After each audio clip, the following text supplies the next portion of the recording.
Ooh la la la. Ooh la la la. What's up guys, mon nom c'est Gina aka Jinjin. Bienvenue dans une nouvelle vidéo, dans un nouvel épisode de Jinjin Good Vibes. Tu devineras jamais qu'est-ce qui m'est arrivé à Varadero, Cuba. Si tu veux savoir, reste jusqu'à la fin parce que c'est là que je vais, comme, tu sais, c'est une chaîne de good vibes ici. Je vais te raconter tout ce qui s'est bien passé dans mon voyage, tous les points positifs. Parce qu'il y a eu des points positifs, mais aussi, il m'est arrivé plusieurs péripéties. Donc, reste juste à la fin pour le savoir. Essaie de deviner dans les commentaires qu'est-ce que tu penses qui m'est arrivé de palpitant à Cuba. Alors, c'est ça. Finalement, je vous dévoile, j'étais au Selectum Family Resort de Varadero, un hôtel qui est quand même assez neuf, selon ce que j'ai vu. Je suis dans un groupe qui s'appelle Accro du Sud, puis souvent les gens voulaient savoir comme des reviews de cet hôtel-là, puis il n'y en avait pas trop, c'était un peu trop nouveau. Moi, je me suis dit, ben, on va tenter notre chance, puis on va aller faire nos vacances là-bas, puis après ça, je reviendrai en parler pour vous dire quelles sont mes impressions. Tout au long de la vidéo, je vais te mettre des images de comment ça s'est passé. Comme ça, tu peux avoir un petit visuel. Mais en général, je te dirais qu'avoir des vacances, je me sens vraiment choyée d'avoir pu passer ce temps en famille, d'être une place où il fait soleil, où il fait chaud, en train de me baigner dans la mer, avec les deux pieds dans le sable fin blanc, à admirer les palmiers, de pas avoir à cuisiner pendant une semaine, de côtoyer les locaux, les Cubains que j'ai trouvé super gentils. Vraiment, le peuple là, malgré les circonstances du pays, j'ai trouvé très souriant, très gentil, très serviable avec nous autres. Donc, moi, c'est pour cette raison-là que j'ai choisi Cuba, parce que c'était ma deuxième fois là-bas. Puis quand je suis allée, la première fois, j'ai aimé. Je me suis dit, je vais retourner. Mais là, je suis plus autant sûre que je vais avoir un autre voyage à Cuba. Je vais diviser la vidéo en plusieurs sections. S'il y a une section particulière qui t'intéresse, va avoir les chapitres dans la barre de description. Sois bien à l'aise de skipper au chapitre qui te plaît le plus ou pour avoir les informations qui t'intéressent. Parce que pour moi, quand je fais des vidéos de beauty, lifestyle and self-care, mais j'essaie toujours que ça soit utile pour mon auditoire. Donc, voilà pourquoi je fais ça comme ça. La première chose que je vais parler, dans le premier chapitre, je vais parler des devises. Souvent dans le groupe Accro du Sud, je vois que les gens se demandent quand ils vont dans le Sud, qu'importe le pays, combien de devises ils doivent amener, puis dans quelle coupure, puis dans quelle monnaie d'échange et tout. Franchement, moi aussi je me posais la même question parce que je sais qu'à Cuba, ils acceptent l'argent canadien, ça c'était un gros point positif. Mais en même temps, je savais que la puissance du dollar américain, c'est quelque chose qui fait en sorte que tout le monde veut des dollars américains. Puis que sûrement, ben, ça a beaucoup de valeur aussi là-bas. Fait qu'ils n'allaient pas pouvoir s'en passer. Puis aussi, eux autres aussi voudraient probablement en avoir. Moi et mon chéri, on s'est dit, on va amener 30 $ US chacun. Puis en coupure de 1 $. Comme ça va être plus facile de tiper au bar, au restaurant, dans le buffet et tout. Ça va être plus facile comme ça avec des petites coupures. Puis ensuite, on a amené un total de 400 $ canadiens environ chaque. Puis on s'est dit, ben garde, si on dépense pas tout, on va ramener le reste à la maison, mais par mesure préventive, on essaie d'en amener un peu plus, bien qu'on allait dans un tout inclus. On a calculé qu'on voulait laisser un 5 $ canadiens par jour par chambre pour la femme de chambre. On a calculé également que on allait faire des excursions. Donc, c'est ça qui nous a permis de calculer un peu notre budget parce que vous savez, comme faire un voyage en famille durant la période du temps des fêtes, ça coûte très cher. Donc, il est évident qu'on a dû économiser puis être vraiment discipliné pour réaliser ce voyage-là. Et j'en suis plus que reconnaissante qu'on a pu mener ce projet à terme. Pour ce qui est des excursions, on a fait une excursion, on a pris un autobus qui s'appelle le Up On, Up Off, ok? C'est un autobus sur 2 étages qui nous a permis de visiter toute la péninsule de Varadero. Puis c'est une côte hôtelière vraiment grande qui nous a pris en fait 2 heures d'autobus pour faire tout le tour de la péninsule, aller-retour en fait. Et c'était 5 $ US par personne pour monter dans l'autobus. Alors, c'est sûr que on avait vu des commentaires qui disaient que si jamais vous n'avez pas l'argent US, vous laissez passer avec l'argent canadien. Chose qui est vraie pour notre première excursion. Donc, c'était une journée de pluie. C'est très important quand il pleut là de prévoir quelques petits trucs à faire. Comme nous, on avait amené des cartes, puis on avait prévu justement faire cette excursion-là. Donc, on s'est dit, s'il pleut, c'est pas bien grave. On est dans un autobus. On n'est pas obligé d'aller dans des étages supérieurs où ce que la pluie risque de nous mouiller. On était en bas, puis on a visité toute la péninsule après le déjeuner. Donc, on n'a pas eu à même manger dehors. On a juste été dans l'autobus pendant 2 heures de temps, puis on a visité, on a pris des photos. C'était très gris. J'ai pris beaucoup de photos.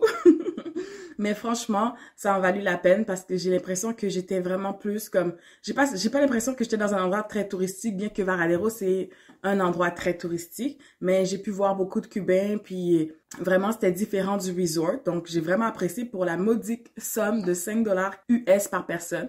Bon, c'est sûr que quand on n'avait pas l'argent US, on a donné 5 dollars canadiens, ils ont accepté. Mais la deuxième fois, on a donné 5 dollars canadiens plus quelques poussières, quelques dollars, puis c'était correct. Comme environ 8 dollars par personne, puis c'était bien correct aussi comme ça. La dernière journée du voyage, on voulait aller visiter Varadero Beach. En fait, on savait pas exactement quand est-ce qu'on allait y aller. On voulait se laisser la chance de un peu improviser. Puis on s'était dit qu'on allait aller visiter Varadero Beach. On attendait de savoir quelle journée qui allait faire super soleil pour pouvoir aller visiter Varadero Beach. Varadero Beach, en fait, tout le long de la côte hôtelière, c'est Varadero Beach, mais c'est pas pareil dans tous les hôtels. Il y a un peu de différence, tout dépendamment de où ce que t'es, la force des vents et tout. Donc, on a été comme vraiment proche de la Calle 62, proche du centre-ville de Varadero. Et c'est là qu'il y avait vraiment la mer, vraiment translucide, super jolie, le sable fin.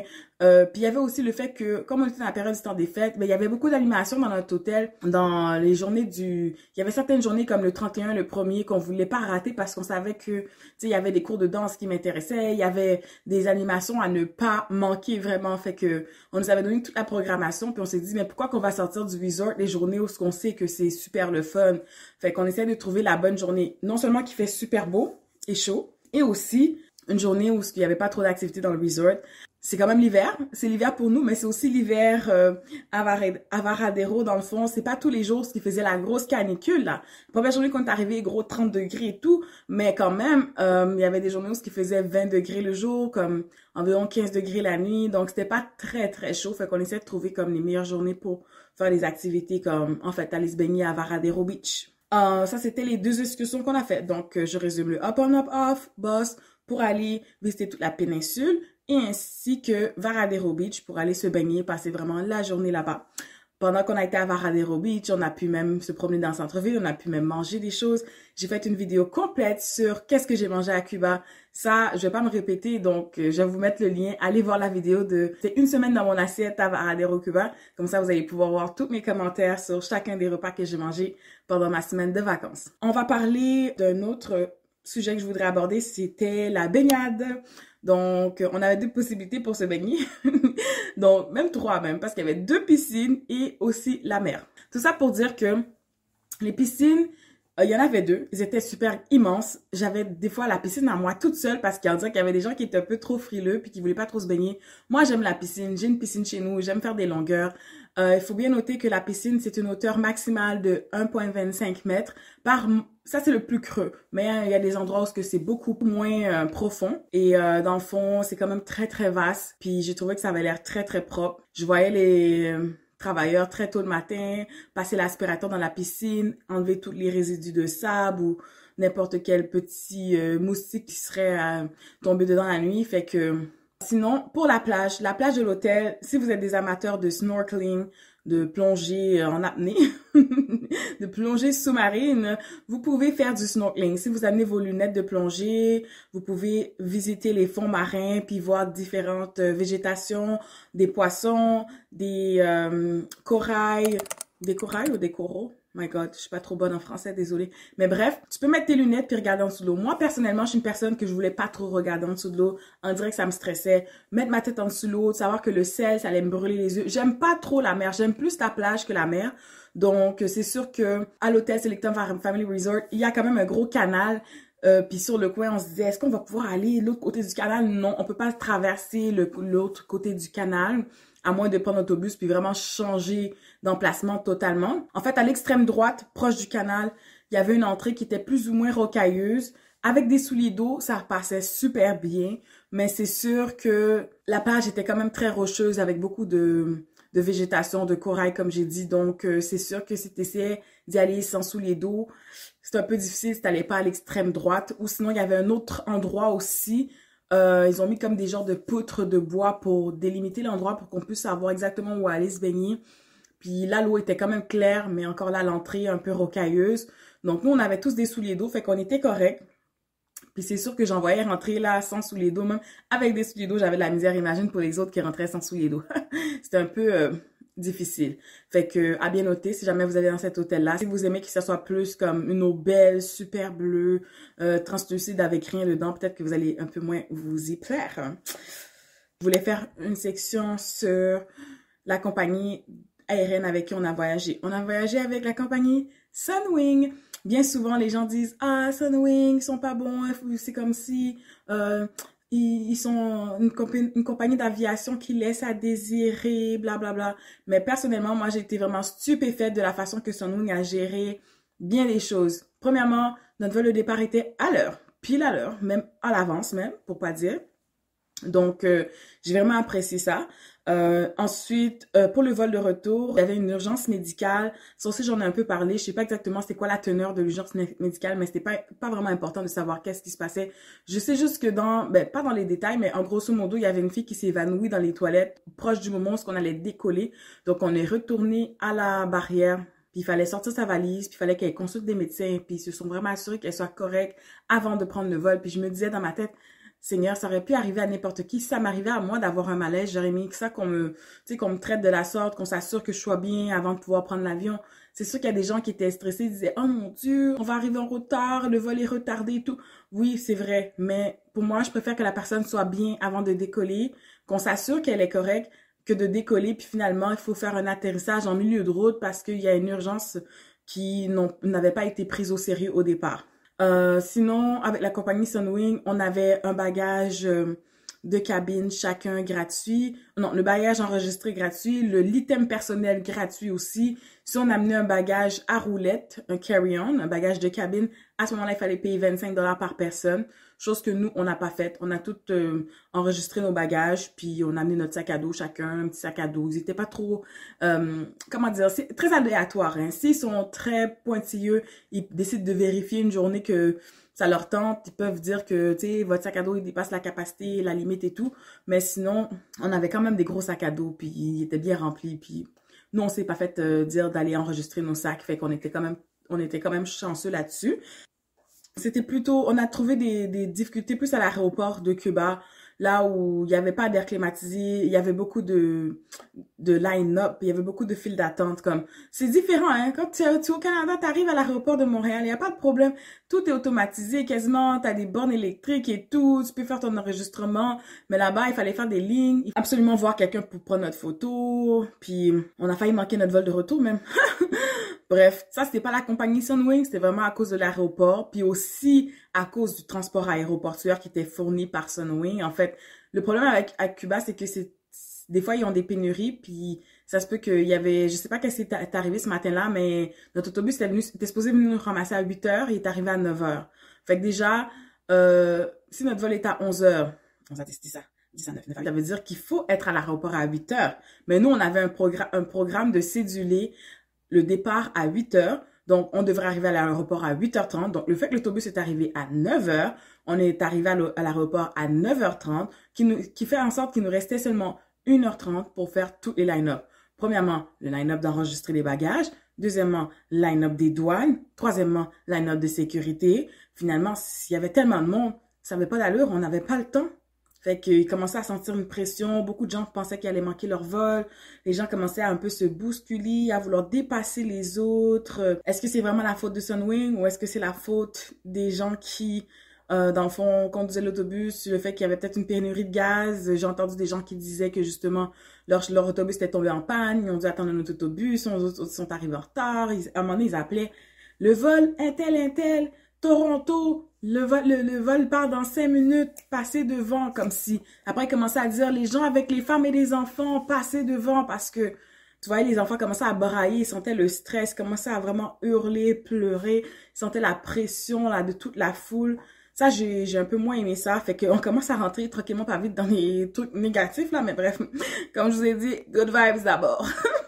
Ce qui m'amène au dernier sujet qui est l'hôtel. En fait, l'hôtel Selectum Family Resort. J'ai trouvé que c'était très très bien situé à l'entrée de la péninsule. Fait que ça avait pour effet que, vous savez, l'autobus up-on, up-off qu'on a pris pour faire des excursions, on était les premiers dedans. Fait qu'on a eu la chance d'être assis tout le parcours, mais il y a des gens qui n'ont pas pu être assis tout le parcours. Des fois, je voyais l'autobus passer tout droit devant les gens, il était trop rempli, puis on était très chanceux. Le fait qu'on est au début de la péninsule, on embarque en premier, on fait tout notre road trip, on descend dernier. Fait qu'on était toujours assis. Tandis que ceux qui arrivaient au plein milieu du downtown, ben, il n'y avait pas de place. Fait que je trouvais ça un peu dommage pour eux. Surtout quand ils voyaient l'autobus passer, puis ils étaient comme, oh my god. Fait que l'hôtel était très bien situé. Sinon, j'ai trouvé que c'était très sécuritaire. Je voyais les gardiens de sécurité sur place, faisaient leur travail. S'il y avait des gens qui prenaient des chaises, ils vérifiaient leurs bracelets, comme si c'était pas de l'hôtel, ils commençaient à venir te questionner. Écoute, toi, ton hôtel, c'est là-bas. Vas-y là-bas, ça, c'est les chaises pour nos clients, puis tout. Donc, ils faisaient leur job, et en même temps, ils étaient pas fatigants, genre, tu sais, oui, des fois, ils essayaient de nous vendre des cigares, mais ils étaient comme très gentils dans le sens où, oh, vous mangez sous le bord de la plage? Pas de problème. Juste, ramenez vos assiettes après si vous voulez. Ils nous ont même pas dit, c'est moi qui essaie de les expliquer en espagnol. J'ai ramené mes assiettes. Hasta luego. Plus tard. Comme si j'ai oublié comment j'ai dit ça là, mais avec mon traducteur, j'essaie de faire des phrases pour dire que j'allais ramener les assiettes plus tard puis qu'il n'y avait pas besoin de s'inquiéter, on n'allait rien laisser traîner là. Puis il était pas comme piqué. Oh non, vous pouvez pas manger ici et tout là. Vraiment, j'ai trouvé les Cubains étaient très gentils. J'ai typé. Tellement je trouvais qu'ils faisaient bien leur job. Je suis comme, tiens, tu mérites un type. Alors, sinon, l'animation, ça c'est un point très positif aussi que j'ai trouvé. On était très très bien entertained dans l'hôtel. Il y avait soirée karaoké. Il y avait la soirée du 31 décembre où il y avait un dernier groupe de feu là qui ont fait une prestation.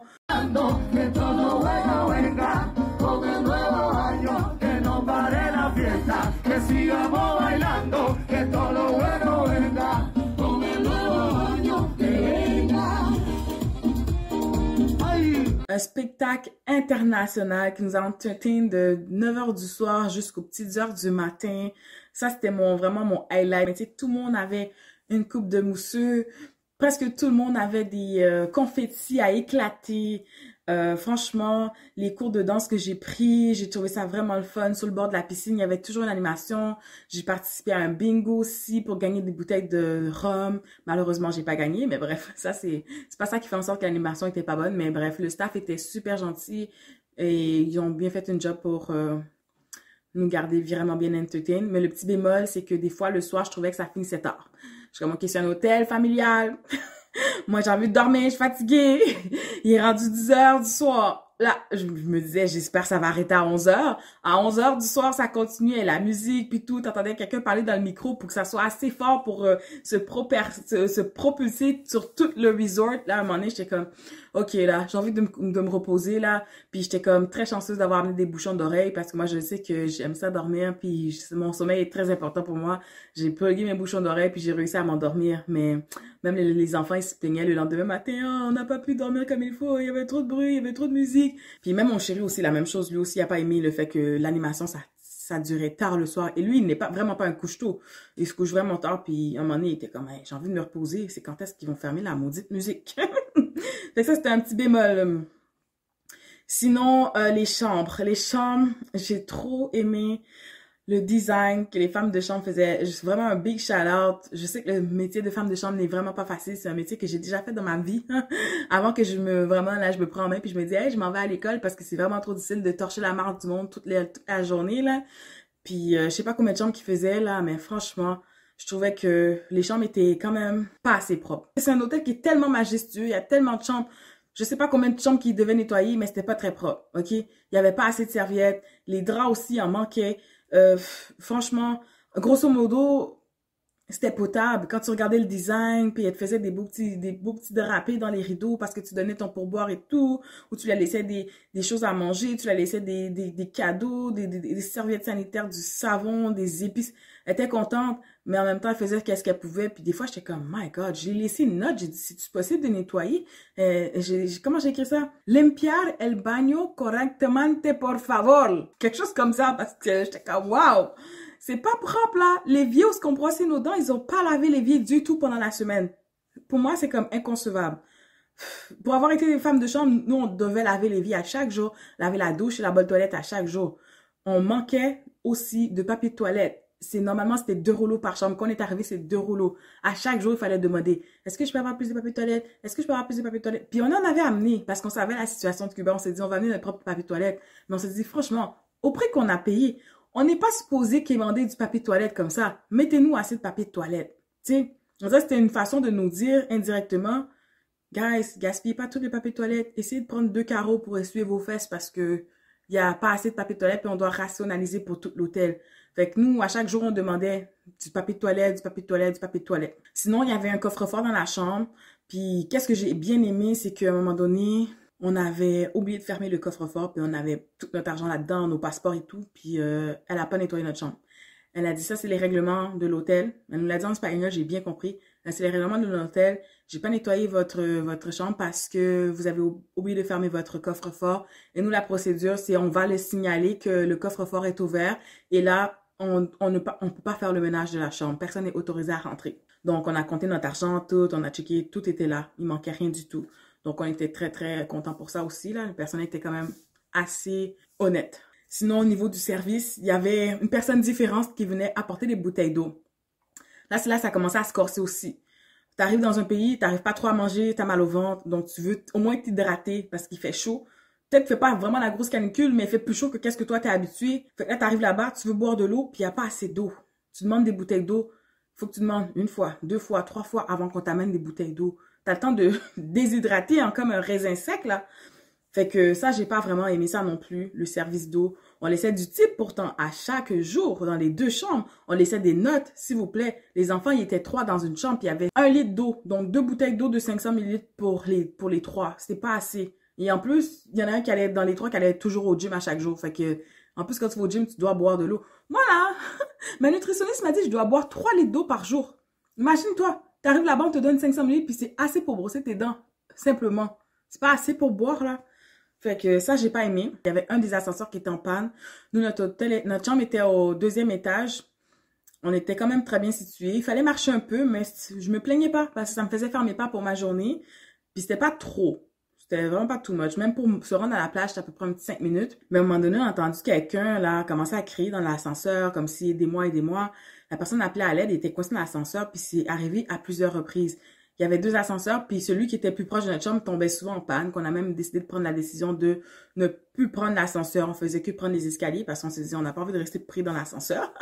Non, merci. Fait que ça, c'était un point négatif. Et sinon, la dernière chose qui m'a vraiment comme achevée, là, et c'est ça qui m'a fait prendre la décision que je ne retournerai plus jamais à Cuba. Plus jamais.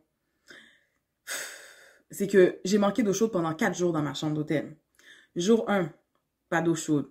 Je suis obligée de me résigner, je me lave avec de l'eau froide. Jour 2, pas d'eau chaude.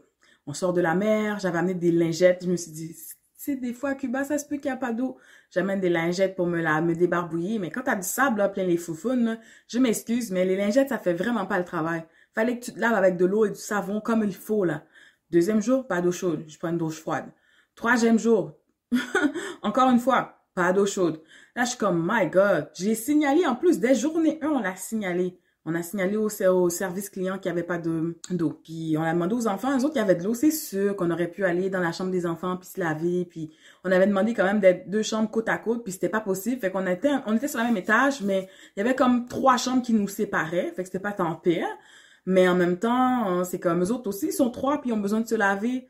Fait que je me voyais pas trop là. Tu sais, on s'en va souper dans 1 heure de temps, puis là, on est 5 qui doivent aller prendre la douche dans une chambre parce qu'il n'y a pas d'eau chaude. Fait que on faisait juste prendre des douches froides, puis on essayait de se résigner. Mais à un moment donné, là, j'étais comme, my God, il fait froid cette nuit. Il a fait gris toute la journée. Puis la fois que je me lave, puis dans l'eau froide, puis on essaie de couler l'eau pendant 20 minutes en espérant qu'un jour, l'eau chaude allait arriver, puis ça arrivait pas. Puis j'avais froid, puis j'avais faim, puis j'avais mal au ventre, puis c'est comme... À un moment donné, j'étais même avec le séchoir comme ça sur moi, puis j'étais comme, je gèle. J'ai froid, j'ai faim, je souffre. Qu'est-ce que je fais ici? Je disais, je veux retourner chez moi. Je suis comme, oui, je suis en vacances. Je veux pas être la personne qui fait pitié. Mais c'est comme pour moi, ne pas avoir assez d'eau chaude pour me laver quand j'ai l'habitude d'ouvrir le robinet chez nous puis qu'il y en a à profusion. Ne pas avoir assez d'eau à boire. Ne pas avoir assez de papier de toilette pour nos besoins. Ça a été comme des éléments qui ont contribué à faire en sorte que je ne veux plus jamais aller à Cuba. Moi, je me dis, il y a bien d'autres destinations qui existent, puis j'irai pas prendre tous mes petits sous que j'ai soigneusement économisés pour aller souffrir dans un autre pays. Point barre. Mais somme toute, il y a quand même eu plein de points positifs, comme je vous ai dit. Mais quand même, ça là, c'était comme la goutte d'eau qui a fait déborder le vase. Là. Tu sais, la nourriture qui était pas tant bonne, Même ça m'a pas trop dérangé parce que moi, tu me donnes un petit riz, tu me donnes un petit pain à beurre, je suis correct. Depuis que je mange, moi j'ai toujours appris à manger pour pas avoir faim. Tu mets quelque chose dans ton estomac pour avoir de la force, d'énergie que tu as besoin pour fonctionner dans ta journée. Mais en même temps, c'est comme, je savais que un peu à quoi m'attendre au niveau de la nourriture. Mais au niveau de l'eau, le papier de toilette, l'eau chaude, ça, non, c'était une déception totale. À un moment donné, on a changé notre stratégie. À la place de prendre notre douche à 10, 11 heures du soir, on prenait notre douche plus tôt, comme vers 4, 5 heures. Puis on a commencé à avoir de l'eau chaude. On a eu de l'eau chaude 4 jours sur 8. Puis la dernière journée qu'on allait quitter, on allait prendre l'avion. Je suis comme, faut absolument que je me lave le matin. Même si je m'étais lavée la veille, je suis comme, je veux être fraîche. Je vais prendre un avion avec comme combien de personnes enfermées pendant des heures. Je veux me laver. Fait que là, j'arrive, j'ouvre l'eau à 6 heures du matin. 6h05, pas d'eau chaude. 6h10, pas d'eau chaude. 6h15, pas d'eau chaude. 6h20, pas d'eau chaude. Je me suis lavée à l'eau fraîche de la dernière journée aussi. Fait que, non, ça a été vraiment, vraiment pénible. Sur ce, c'est ça qui clôture la vidéo. J'espère que la vidéo t'a plu, surtout qu'elle te sera utile. N'hésite pas à t'abonner à ma chaîne, ok? N'hésite pas à me laisser un thumbs up, déposer un commentaire, juste un petit emoji de playa pour me dire que t'as été là jusqu'à la fin. Donc, je serais vraiment éternellement reconnaissante pour ça. On se revoit dans une prochaine épisode de Jinjin Good Vibes. Bye! Ooh la la.